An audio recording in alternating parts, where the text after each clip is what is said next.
إن الحمد لله نحمده ونستعينه ونستغفره ونعوذ بالله من شرور أنفسنا ومن سيئات أعمالنا من يهده الله فلا مضل له ومن يضلل فلا هادي له وأشهد أن لا إله إلا الله وحده لا شريك له وأشهد أن محمدا عبده ورسوله أما بعد فأعوذ بالله من الشيطان الرجيم وكذلك جعلناكم أمة وسطا لتكونوا شهداء على الناس ويكون الرسول عليكم شهيدا. دا دین اسلام ډیرو قدرمنو عزت مندورنو د رب العالمین په بندگانو باندې بشمار انعامات دي. که یو انسان خپل زندگی د دې دپاره وقف کی چې د الله رب العالمین انعامات شمارم، در انعامات پکې شمارلی نشي. قرآن کریم د دې خبرې خبر ورکړی دی او فرمایي وَإِن تَعُدُّوا نِعْمَةَ اللَّهِ لَا تُحْصُوهَا. لیکن در رب العالمین په انعاماتو کې یو جلیل القدر انعام چې الله رب العالمین قرآن عظیم الشان کې د هغې تذکره کړې ده، هغه بعثت د محمد رسول الله صلی الله علیه وآله وسلم دی. فرمایي لقد من الله على المؤمنين اذ بعث فيهم رسولا من انفسهم. الله رب العالمین ډیر لوی احسان په بندگانو باندې وکړو چې په بندگانو کې د دوی د جنس نه رسول راولېږه، او د هغې د لویوالي د عظمت او د احسان د لویوالي وجه دا ده چې هغه د دوو عظیمو څیزونو تعلیم خلکو ته ورکوي. الله رب العالمین فرمایي وَيُعَلِّمُهُمُ الْكِتَابَ وَالْحِکْمَةَ. دوی ته د قرآن او حکمت تعلق در درس و تدریس کوي. زما د اسلام قدرمنو عزت مندورنو، الله رب العالمین نبی کریم صلی الله علیه وآله وسلم ته د نبوت او د بعثت نه رستو 30 کاله زندگی ورکړه چې په هغې کې د الله رب العالمین دین خلکو ته بیان کو، او چې کله وفات کېده بیا یې خلکو ته هم دا خبره وفرمایله تركتكم على المحجة البيضاء ليلها كنهارها وفي رواية ليلها ونهارها سوا. اے زما امتا، ما تاسو پدسی یو بہترینا صفا و روخانه لار باندې پریښودلی چې د هغې شپه دومره زیاته روخانه ده لکه څرنګه چې یو ورځ روخانه ده، شپه و ورځ یې یو شان روخانه ده. نبی کریم صلی الله علیه وآله وسلم د وفات نه رستو قسم قسم فتنی پیدا شوي، لکه څرنګه چې هغې خبر ورکړی و چې داسې فتنی به راځي ستکونو فتن کقطع اللیل المظلم. داسې فتنی به راځي چې لکه د تورتم شپې چپې. او دا یې فرمایلي انی لأرى الفتن تقع خلال بيوتكم كوقع المطر. زه فتنې داسې وینم چې ستاسو د کورونو تر مابین داسې نازلیږي لکه څرنګه چې دا د باران ساس کې نازلیږي، لکه څرنګه چې د ډیرو فتنو بیان مخکې علماء کرام او مشایخ عظام وکړ. زما عزت مندورونو، هر دور کې چې فتنې پیدا شوې دي رب العالمین بهترین علما په دغه دور کې د دغه فتنو د رد لپاره پیدا کړي چې هغه علما د اهل السنه والجماعت دي. سرنګ چې الله رب العالمین اسلام ته یو مقام ورکړی دی د کفر خلاف باندې، هم داسې د مبتدعینو خلاف علما د اهل السنه والجماعه د اسلام تایید دپاره، د سنتو د خدمت دپاره او د بدعاتو د رد دپاره جدوجهد کړی دی.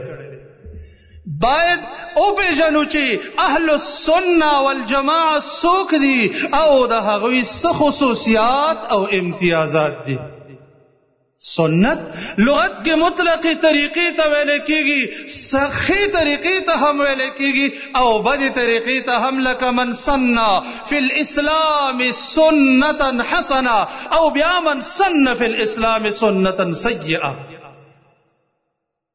په اصطلاح کې سنت ویل کېدل شي الهدی الذي كان عليه الرسول صلى الله عليه وآله وسلم والصحابة علما وعملا واعتقادا وتقريرا. هغه طریقه چې محمد رسول الله صلى الله عليه وآله وسلم او صحابه کرام په کومه طریقه باندې روانو، د عقیده د هغوی عقیده، طریقه د هغوی طریقه، علم د هغوی علم، عمل د هغوی عمل او تقریرات د هغوی تقریر. الجماعه لغت کې هغه قوم چې یو ځای باندې راجمع شي، لیکن شریعت کې علما د اهل السنه والجماعه د دې اطلاق کوي په هغه خیر القرون باندې چې الصحابه ومن بعدهم فمن بعدهم، مجتمع عليه الصحابه ومن بعدهم وبعدهم وبعدهم.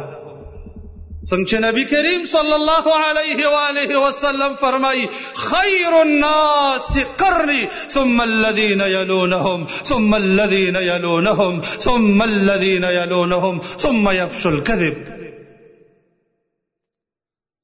زما عزتمند او قدرمن ورونو، هر یو انسان با ډېرې فرقې او ډلې د دې دعوه کوي چې منګه اهل السنه والجماعت یي، لیکن د هغوی محض دعوا له اعتبار نشته، ځکه هر دعوا دلایلو ته ضرورت لري.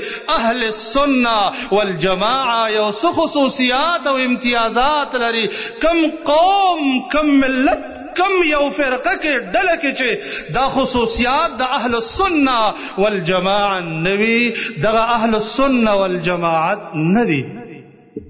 داغوی اولنی امتیازی صفت ده الوسطیه، چې هغوی د افراط او تفرید تر مابین، د غلو او جفا تر مابین په درمیانه لار باندې روان دي.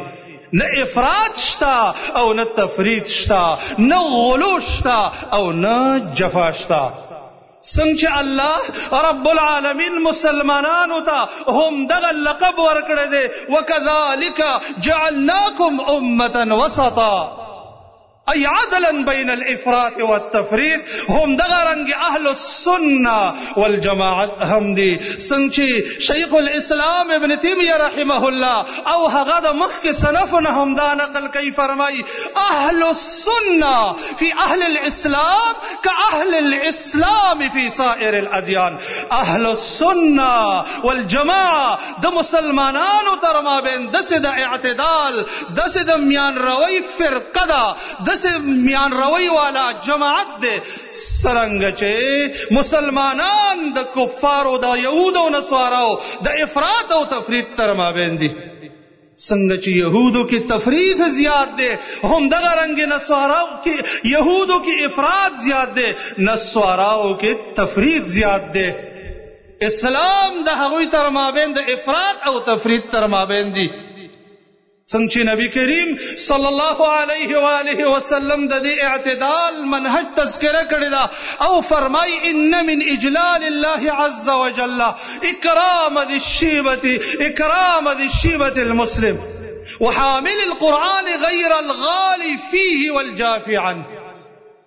د دریو کسانو قدر او احترام، دا د الله قدر او احترام او تعظیم دی. یو پاغی کې د قرآن کریم هغه عالم چې هغه غلو کوونکی نه او جفا کوونکی نه. زما قدرمن او عزتمند ورونو اهل السنه والجماعه د خوارج او مرجئه او تر مابین درمیانه فرقه ده. خوارج هغه قوم دی چې هغوی په ګناه باندې یو انسان کافر کوي او مرتکب د ګناه کبیره هغه بالکل کافر ګڼي. اهل السنه والجماعه د دینه براءت کوونکي دي. هم دغه رنګ مرجئه یو قوم دی چې هغوی بالکل اعمال په ایمان کې داخل نه ګڼي او اعمال ایمان ته وایي هیڅ ضرر نه رسوي. اهل السنه وایي چې مرتکب د کبیرې انسان، مرتکب د کبیرې ګناه انسان، دا مؤمن بایمانه فاسق بکبیرته یا مؤمن ناقص الایمان. دغه رنګ د اهل بیتو په باره کې د روافضو د نواصبو تر مابین درمیانه دي. روافض هغوی د اهل بیتو په باره کې غلو کړې ده تر دې چې د نبوت د اهل بیتو په باره کې، الوهیت د اهل بیتو په باره کې قولونه نقل کړي دي. او نواصب د اهل بیت د محمد رسول الله صلی الله علیه و آله وسلم سره د دشمنی اعلان کړی دی. اهل السنه والجماعه د محمد رسول الله صلی الله علیه وسلم د اهل بیتو مقشان د هغوی عظمت او د هغوی شرف او د هغوی قدر په زړونو کې لري، ولې د نبوت یا د الوهیت مرتبو ته نه جګي. هم دغه رنګ اهل السنه والجماعه دا میان روی کوونکي دي په مابین د مشبهه او مجسمه کې او په مابین د معطله کې. د هغوی منهج دا دی چې نثبت لله عز وجل ما اثبته الله لنفسه او اثبت عنه رسوله. منگ الله له هغه څه ثابتو چې الله ځان له ثابت کړي یا د الله رسول ثابت کړي دي، اثباتا بلا تشبیه وتجسیم وتنزیها بلا تعطیل. د الله صفات الله رب العالمین له ثابتو، خو اثبات الصفات کې منګه تجسیم نکو، تشبیه نکو، او د الله تنزیه او د الله صفائی بیانو، خو تعطیل نکو. تعطیل زما قدرمن او عزتمند ورونو د اهل السنه والجماعه دویم بهترین صفت دا دی چې هغوی د بېځای مرا جګړو او د مجادلو او خصومات والاو نه براءت کوي، بې ضرورته لانجې تنازعات جګړې نه کوي، بلکې دا د مبتدعینو شعار دی چې هغوی ته الله جلل ورکړی دی او اهل حقو ته الله حق ورکړی. قرآن کے اللہ دا باطل پرستو تذکرہ کئی فرمائی ما ضربوه لك الا جدلا بل هم قوم خصمون. ما ضل قوم بعد هدى كانوا عليه الا اوتوا الجدل. یو قوم چې په هدایت باندې او هدایت به پریدي هغه ته صرف د مناظرو، د خصومات او د جګړو علم ورکړی شي. په دین کې بې ځای جګړې کول شریعت حرام کړی دي. امام احمد بن حنبل په مسند کې روایت راوړی او شیخ الاسلام شیخ البانی رحمه الله صحیحه کې صحیح کړی دی چې المراء فی القرآن کفر. په قرآن کې بې ځای جګړې کول کفر. همداسې نبی کریم صلی الله علیه و آله وسلم صحابه کرامو باندې راووته چې هغوی په بعضو مسایلو کې یو آیت په بل آیت باندې رد کو، جګړې شروع کړې وه.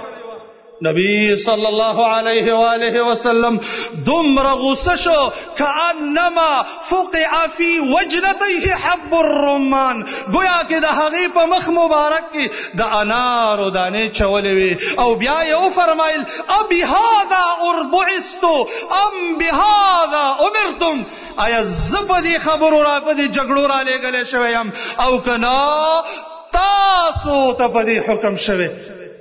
پدی وجہ باندی حسن بصری رحمہ اللہ فرمائی وی لا تجالسوا اہل الخصومات ولا تسمعوا منهم. دا بیزے مناظری او جگڑے چی سوکی دا دی خبر ما رئی دی تا غوگ مگ دی او دی سرکی نئی ما زکا دی پا دین کے دا انسان پا دین کے شک پیدا کئی. امام مالک رحمہ اللہ نا یو روایت نقل دی چې د هغه نه پوښتنه وشوه الرجل يكون عالما أيجادل معه؟ قال يخبر بالسنة فإن قبلها فبها وإلا فاسكت. یو سړی خو سنت باندې پوهیږي، آیا دې سره مناظره وکم، با مناظره وکم، جګړه وکم؟ وینا صرف سنت ورته بیان کا، دعوت ورکا، د سنت و درس و تدریس وکا. که چا اومنل د الله د نبی خبره او دې مني، که یو نه منل ستا په خولې به نه مني چې یو سړی د الله د نبی خبرو ته تیار نه دی، هغه ستا خبرو منلو ته تیار نه دی. د امام مالک رحمه الله د دې مبارک قول په بنیاد باندې مناظرې او خصومات ختم شو.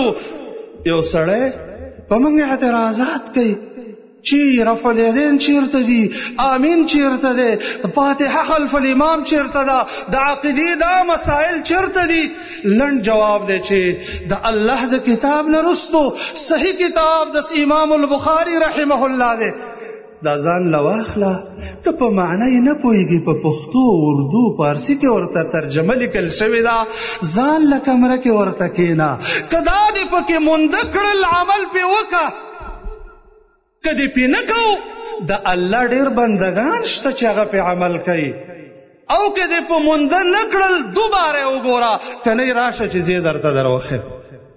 اوس د الله د کتاب نه رستو صحیح کتاب او بیا هم ته په هغې عمل نه کې، نو ته د الله دین باندې عمل کولو ته تیار نه یې. زما د اسلام قدرمنو او عزتمندو ورونو، د اهل السنه والجماعه د اصولنا او د هغوی د امتیازاتو نه دا دی چې التلقي عن الكتاب والسنه، هغوی علم زده کوي، عقیده اخلي، هغوی په خپل منهج روان دي، قرآن او سنت باندې.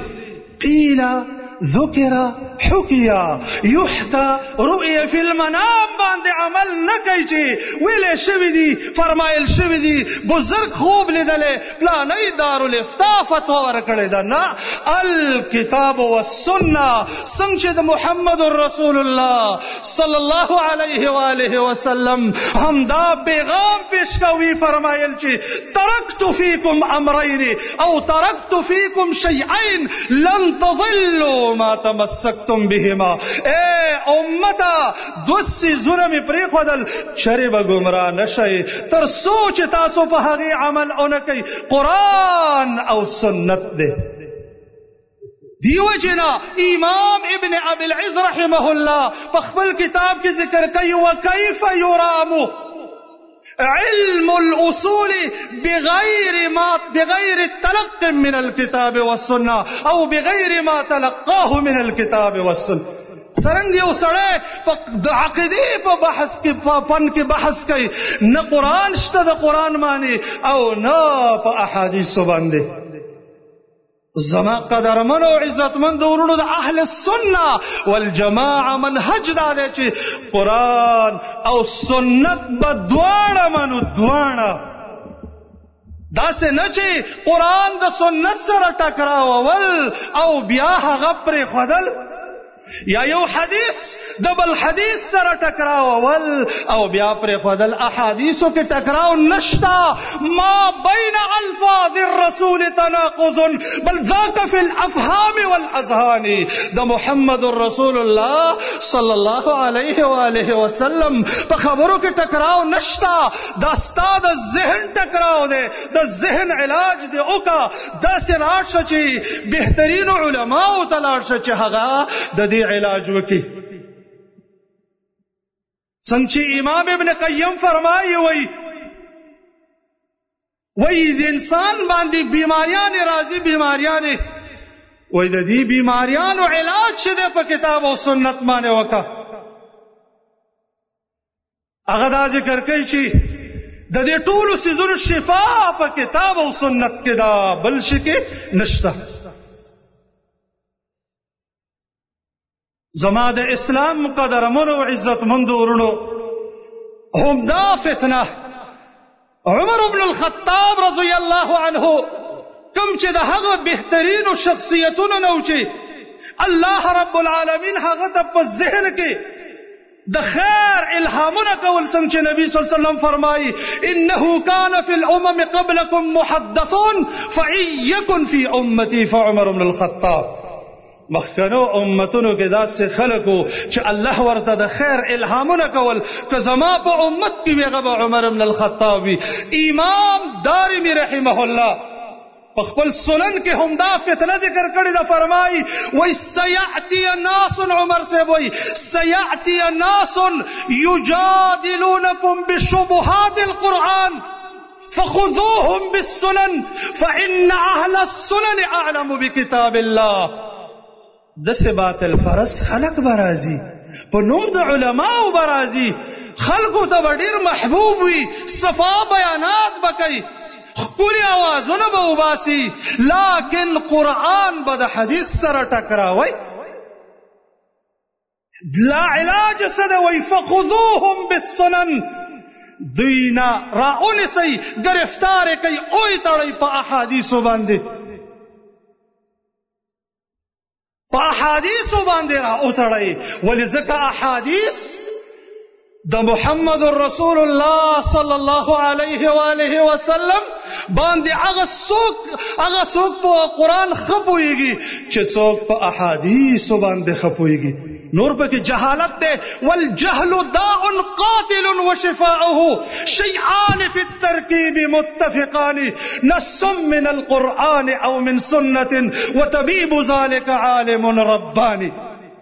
جهل خو هغه بیماری ده چې د انسان وجن کې ده، زړه وجني، ایمان وجني. علاج دو شی نه ده، اسه دو نسخونه ده، د دو اجزاء نه ده نسخه عبارت ده. نص من القرآن او من سنة وطبيب ذلك عالم رباني. په خپل ذهن د قرآن غلطه ترجمه کوي، بیا د احادیث سره ټکراو واقع کوي. د مثال په تور لیس کمثله شیء، ټول صفات د الله نشتا. وقوموا لله قانتين، رفع اليدين نشتا. ادعوا ربكم تضرعا وخفيا، امين بالجهر نشتا. صراط الذين انعمت عليهم تقلید ثابت شو، ما چیمیگا وش دنبوری شو ما چیمیگا. قرآن سوئی ظالم منکر حدیث تسوے احادیث درت کولو دا پارا غلط معناگانے کے خود سختا. حال دا دے چی ستا پا ذہن کے چی کل دا قرآن و سنت ٹکراو رالے دا دی آیت بدغا معنی کم چی دا اللہ نبی بیان کرے دا. زکا اللہ نبی تدا منصب ورکڑے وانزلنا الیک الذکر لتبین للناس ما نزل الیہم. اے نبی دی خلقو تبا قرآن تبیانے، پخپل خواہش میں نہ بیانے، گورا تبے اور تبیانے. دی وجنہ نبی صلی اللہ علیہ وآلہ وسلم پوڑان دی دا قرآن کریم دی یو آیت و دا حدیث ٹکراو پیش کرے شو. اگر سنگ جواب وکو نبی صلی اللہ علیہ وسلم چو فرمایل چی من حوسب عذب، چا سره چې حساب شروع شده تبع عذاب وی. دا عائشہ رضی اللہ عنہا په ذهن دا آیت دا حدیث د قرآن کریم د دې آیت ټکراو معلومه ده چې فسوف يحاسب حسابا يسيرا. نبی علیہ السلام ورته ویل چې شاته وغورځوه دا حدیث، کنا د قرآن معنی ورته وکړه چې دا قرآن معنی چې ستا په ذهن کې راغلی دا خطا ده. انما ذلك العرض، دا صرف د گناهونو پیشی ده چې پیش بکړی شي او بیا به مناقشه ونه کړی شي. ولكن من نوقش الحساب عذب. د دین اسلام قدرمن او عزتمند ورونو، د اهل السنه والجماعه یو امتیاز دا دی چې هغوی په خپل عقیده باندې راسخ او مضبوط دي.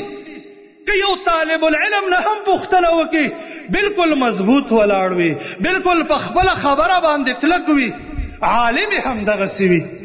داسې نه چې نن دلته او سبا الته، نن د یو مرکز صفت کوه او سبا په لعنت وایا، نن د یو عالم صفت کوه او سبا په لعنت وایا. نه، وجه دا ده چې هېڅکله به د انسان ته ثابت قدمي را نشي تر څو پورې چې یو انسان هغه په کتاب او قرآن او سنت ته صحیح تسلیم نشي. څنګه چې امام طحاوی رحمه الله فالعقیدة الطحاویہ کی فرمائی چی ولا تثبت قدم الاسلام الا على ظهر التسلیم والاستسلام. ولا تثبت قدم الاسلام الا على ظهر التسلیم والاستسلام.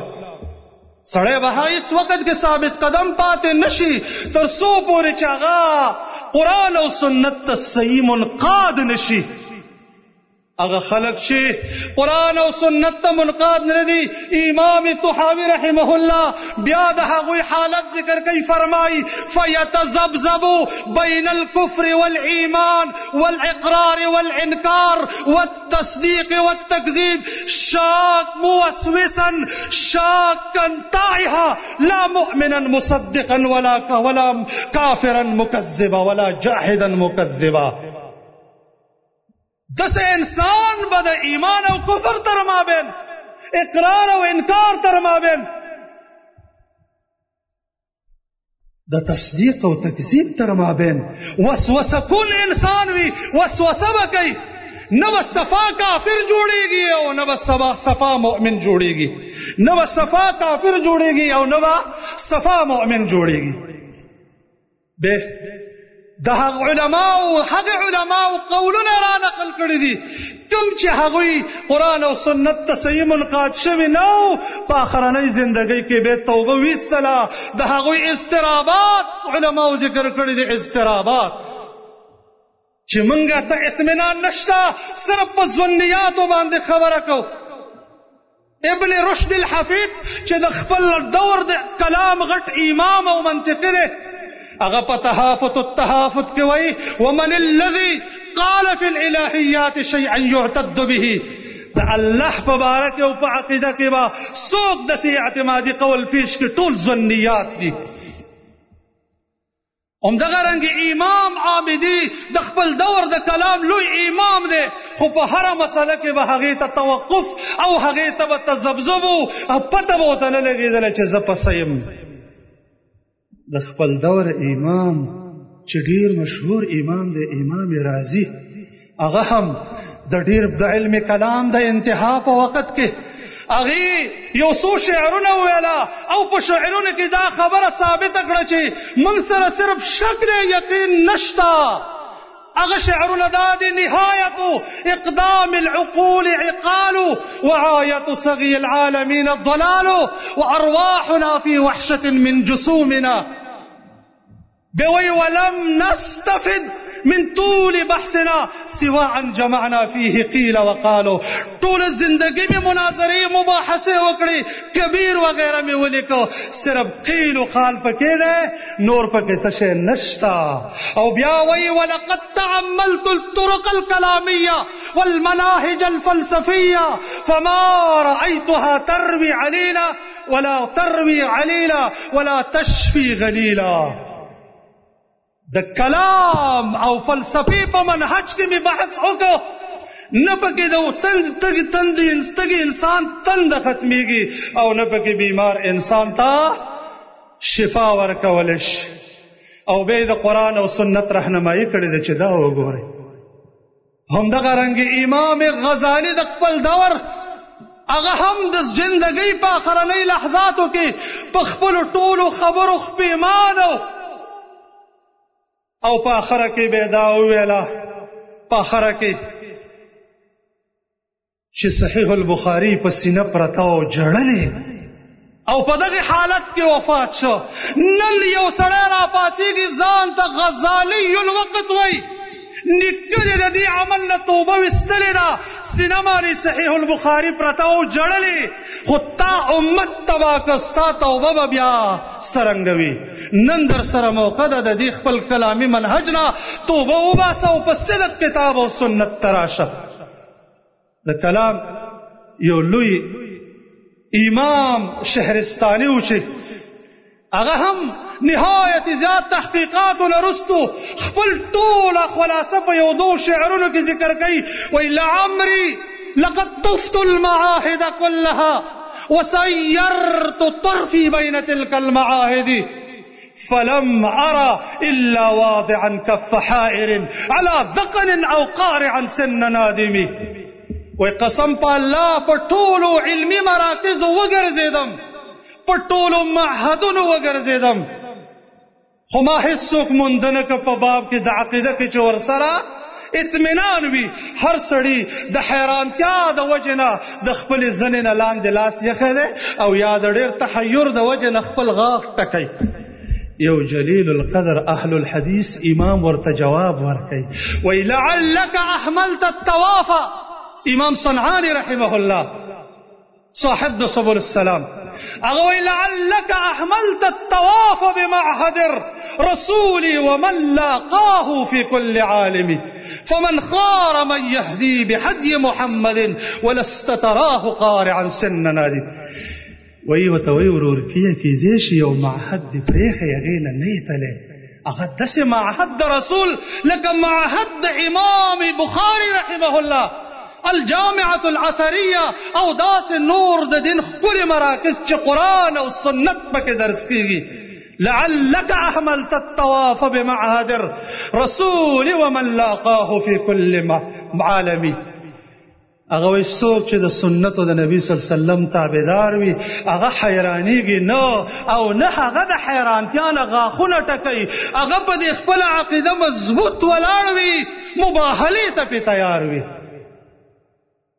زما قدرمن او عزتمند ورونو ابو المعالی امام الحرمین دا غي لقب د امام الحرمین هغه هم دې کلامی نظریه کې ورنوته او بیا د دینه توبه وباسي او بیا وی لقد دخلت البحر الخضم وخلوت الاسلام واهل الاسلام وعلومهم ودخلت في الذي نهوني عنه والآن إن لم يتداركني ربي برحمتي فالويل لابن الجويني. قسم په الله ډېر ډوب د بحر ته داخل شوی یما، مسلمانان او اسلامي علوم کتاب او سنت مې پرېښودلي وو، که اوس الله په ما رحم ونه کړي نو ما له هلاکت او تباهي ده. او به ویل چې هلاک شوم د خپل نیا په عقیده یا د نسابور د بډایګانو په عقیده باندې مړ کړم. د امام رازی او بل غټ شاګرد خسرو شاهي په نوم باندې هغه ته یو سړی رالی پوښتنه ترې وکړه، ویل ما تعتقده عقیده دې څه ده؟ هغه ورته ویل ما یعتقده المسلمون. تاسو ټول مسلمانان چې کوم عقیده زمام دغه عقیده ده، ویل ته په دې مطمئنی؟ ویل آو. ویل دا الله شکر وباسه، والله لا ادري ما عقیدتي، والله لا ادري ما عقیدتي، والله لا ادري ما عقیدتي. والله که زه په ځان پوهېږم چې زما څه عقیده ده، والله که پوهېږم چې زما څه عقیده ده. یو بل لوی کلامي خوفجي په نوم باندې هغه وی ناشنا خبره دا ده چې زما صرف دومره خبره زده کړه چې دا ممکن چې کوم دی دا افتقار لري یو موجود ته. بیا وی والافتقار وصف سلبي، افتقار هم یو سلبي څیز دی. نو زه مړ شوم او هېڅ شی مې یاد نه کړه. یو بل کلامي ذکر کوي وی چې بیګا شي زه دا خپله بړستن په دې خپل سر راواچوم او یو چونډې نسوار ورسره کېږدم. دا خو پکې نشته، خو دا ورسره لازم دی ځکه د دې فلاسفهو دا نشه ده. دی ابن سینا به هم شراب څښل او دغه رنګې دا اوسني هم په نشو کې ګرفتار دي. وایي د فلاسفهو یو دلیل پیش کوم او د متکلمینو بل پیش کوم، وایي تر دې چې سبا شي او ما سره یو رای هم راجحه ښکاره نه شي، ما سره یو رای هم راجحه ښکاره نه شي، په دې حالت کې زه مړه کېږم. زما قدرمنو ورونو د ټولو جهالتونو او د فتنو نه بهترینه د وتلو لار قرآن او سنت دی. څنګه چې امام ابن قیم رحمه الله فرمایي والجهل داء قاتل وشفاؤه شيئان في التركيب متفقان نص من القرآن أو من سنة وتبيب ذلك عالم رباني. اللهم أرنا الحق حقا وارزقنا اتباعه وأرنا الباطل باطلا وارزقنا اجتنابه. وأستغفر الله لي ولكم ولسائر المسلمين.